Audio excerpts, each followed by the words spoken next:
رب العالمين والصلاة والسلام على سيد الأنبياء والمرسلين وعلى آله وصحبه أجمعين أما بعد فقد قال الله تعالى في كلامه المجيد أيحسب الإنسان أن يترك سدى.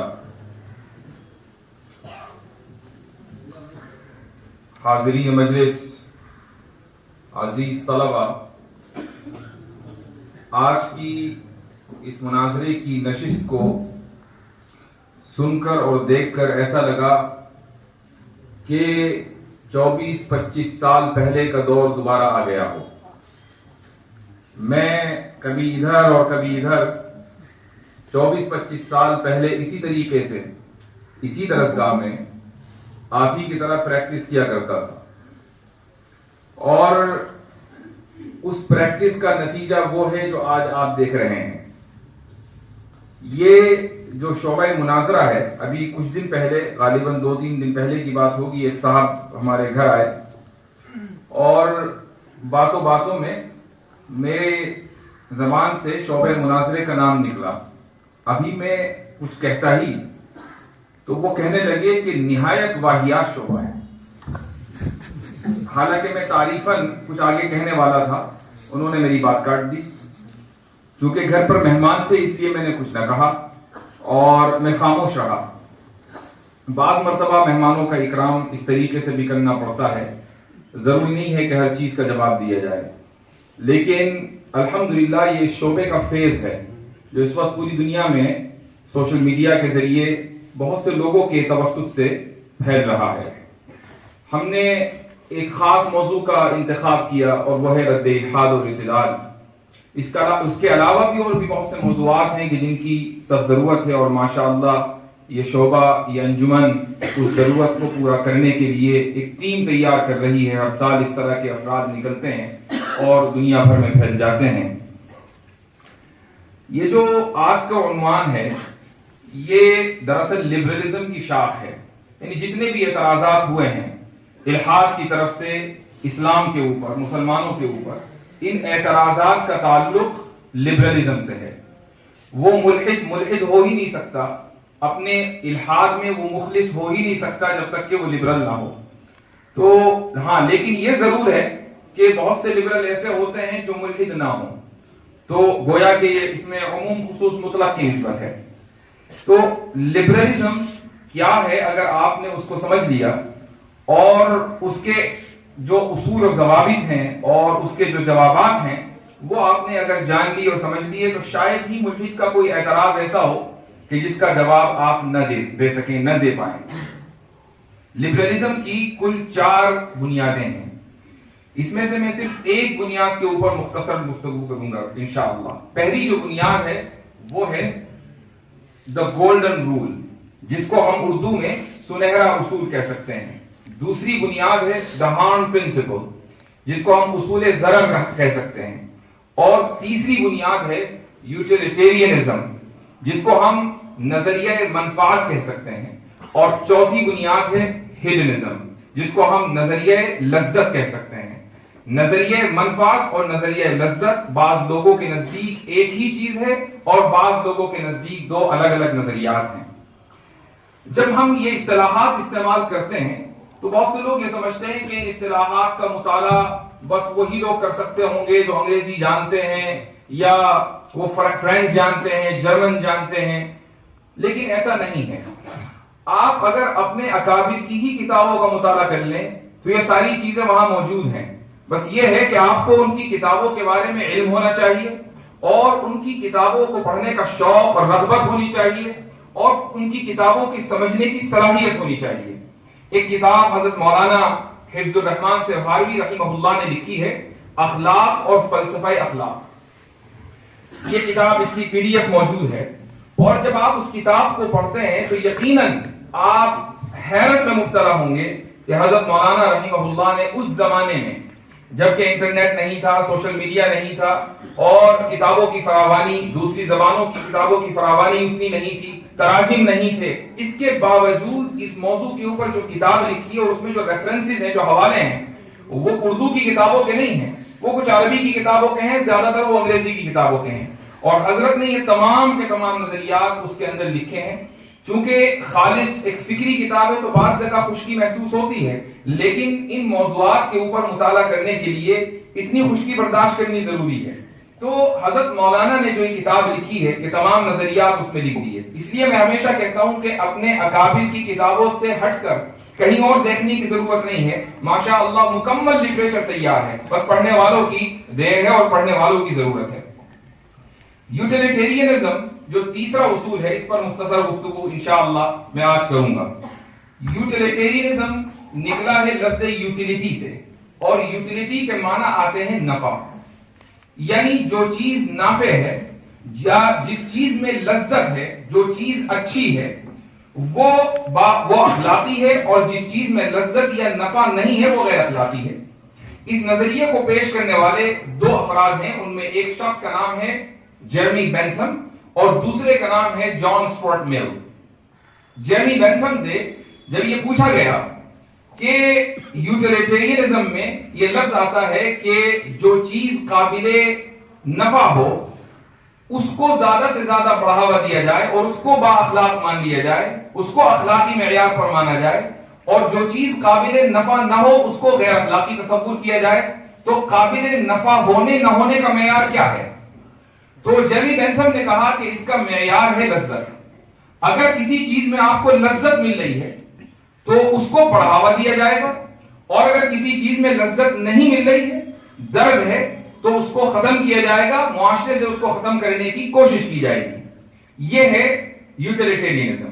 تو اس کی بنیاد لذت ہے، لیکن ان لوگوں کا جو ضابطہ ہوتا ہے، جو قواعد رسول ہوتے ہیں، اکثر و بیشتر ایسا ہوتا ہے کہ یہ ٹوٹ جاتے ہیں۔ ایک دو مثال میں ان کی تطبیق دی جا سکتی ہے، پھر دوسری مثالیں آتی ہیں وہاں یہ اصول ٹوٹ جاتے ہیں۔ یہ جو عدم تناسب، توازن اور عدم تناسب ہے، یہی دل ان لوگوں کی سب سے بڑی کمزوری ہے، لیکن انہیں اس کمزوری کا احساس نہیں ہے۔ میں چند مثالیں آپ کے سامنے پیش کرنا چاہوں گا۔ لذت اگر اخلاق کی بنیاد اور پیمانہ ہے تو کس کی لذت؟ دو اس کی مثالیں ہیں۔ پہلی مثال ہے انفرادی لذت۔ مثلا آپ کسی دکان پر گئے، وہاں آئس کریم رکھی ہوئی ہے، ایک فلیور ہے ونیلا کا، ایک فلیور ہے چاکلیٹ کا۔ اب آپ یہ منتخب کرنا چاہتے ہیں، پیسے اتنے ہی ہیں، ایک ہی فلیور لے سکتے ہیں، تو اب آپ منتخب کریں گے کہ کون سا فلیور لوں۔ تو کس چیز کا کیا بنیاد ہے؟ آپ کی بنیاد ہے لذت، کہ آپ اس وقت یہ ڈیسائیڈ کرتے ہیں کہ کون سا فلیور کھانے میں مجھے زیادہ مزہ آنے والا ہے۔ یہ جو خواہش اور لذت ہے یہ آپ کو مجبور کرے گی کہ آپ ونیلا یا چاکلیٹ فلیور لیں۔ یہاں چونکہ آپ تنہا ہیں تو فیصلہ کرنا آسان ہے، لیکن تصور کریں کہ اگر آپ اکیلے نہ ہو بلکہ 10 لوگوں کا ایک گروپ ہو، 10 لوگوں کی ایک جماعت ہو، کچھ لوگ اس میں چاکلیٹ فلیور چاہتے ہیں اور کچھ لوگ ان میں ونیلا فلیور چاہتے ہیں۔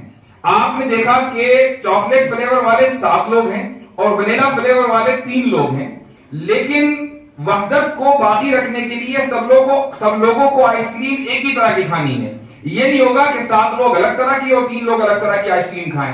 تو لامحالہ یہ فیصلہ کر لیا جائے گا کہ 7 لوگوں کی بات سنی جائے اور 3 لوگوں کی بات نہ سنی جائے۔ 3 لوگ دراصل مجبور ہوں کہ 7 لوگوں کی بات چونکہ سنی گئی ہے تو اسی طریقے سے وہ بھی چاکلیٹ فلیور لیں اور اپنی خواہش کو چھوڑ دیں۔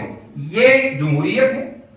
تو جب آپ گروپ کی لذت کا فیصلہ کرتے ہیں تو اکثریت کو دیکھتے ہیں۔ اسی لیے ایک اصول ہے کہ the greatest happiness for the greatest number۔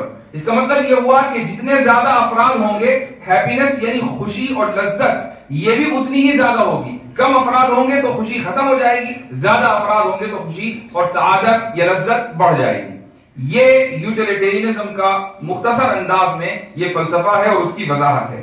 اب ہمارا جو نقد ہے اس کے اوپر وہ سنتے ہیں، اور اس کے بعد انشاءاللہ آپ کو اندازہ ہوگا کہ بہت سارے اعتراضات جو اسلام کے اوپر کیے جاتے ہیں وہ بہت آسانی کے ساتھ حل ہو گئے، بلکہ ختم ہو گئے۔ پہلا جو نقد ہے وہ یہ ہے کہ یوٹیلیٹیرینزم جو ملحدین کے نزدیک مغربی تہذیب میں اخلاق کا سب سے بڑا پیمانہ ہے، وہ بہت سے اخلاق سے متعلق سوالات کا جواب صحیح نہیں دے پاتا۔ یہ پیمانہ درست نہیں ہے۔ بہت سے اخلاقی سوالات کے جب جواب ہم اس پیمانے کی بنیاد پر تلاش کرتے ہیں تو وہ جواب غلط ہوتے ہیں۔ اس کی مثال یہ ہے کہ ایک علاقے میں کسی معزز